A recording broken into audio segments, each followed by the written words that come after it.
What does bread, pasta, rice and a banana have in common? They are all forms of carbohydrates and in turn different forms of sugar. Surprising?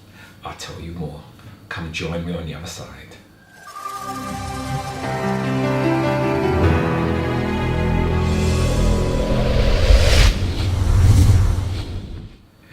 Hi, in my previous video I spoke about sugar, a substance that has been described as pure, white and deadly. It's also been described as a toxin. During that video I spoke about rice and how when you're eating a bowl of rice you may as well be eating a bowl of sugar. Had some great comments about the video, but some people were a little bit perplexed about how rice equals sugar. So that gives me a great opportunity in this video to speak about carbohydrates and just outline basically how when you eat rice, how it actually turns to sugar in your body. There are three types of carbohydrates: starches, fibers and sugars. Rice is actually a form of starch, and we find starches, fibers and sugars in our everyday food like fruit, veg, milk and grains, and we eat them all throughout the day. Now when we eat a carbohydrate, what happens? Enzymes in our mouth break down the carbohydrates into smaller molecules of sugar called glucose and fructose. And glucose and fructose is used to fuel our body, to give us the energy that we need throughout the day. But there is a misconception that it is only carbohydrates that can fuel our body. In fact, there are three what are called macronutrients: carbohydrates, protein and fat. And either one of these three can actually fuel our body. In fact, out of the three, guess which one is not really needed for you to ingest?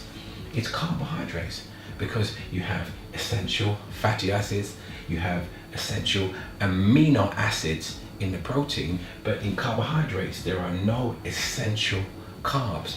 So it is a misconception that you actually need carbohydrates to ingest carbohydrates to fuel your body, which is one of the great things about being on a low carb diet. I'll go into that in a little bit more detail in another video.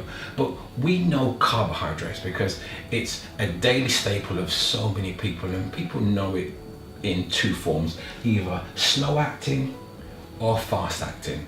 Slow acting means it raises your blood sugar level at a very, very slow rate, and fast acting meaning that it raises your blood sugar very quickly. Refined carbohydrates really raise your blood sugar quickly. Cakes and sweets and everything. So when you eat a cake and sweet, it raises your blood sugar level at an incredible pace. And things like leafy green vegetables and some low carb fruit will raise your blood sugar level at a very, very slow rate. Now, if you are going to eat carbs, I would suggest to you to eat slow acting carbs, carbs that raise your blood sugar level at a slower pace. And you can find those, as I said, in leafy green vegetables, and even a sweet potato is a very, very great carbohydrate, even though I don't always eat it on a low carbohydrate diet. But if you really want to eat potato rather than eating white potato, sweet potato is a great slow acting carb for you to eat. So I hope that explains how when you eat rice, which is a starch, it turns to glucose, which is a form of sugar in your body. All right, for now, what I'd like to say to you, as I always like to say to you, is remember, make health your habit. Bye for now.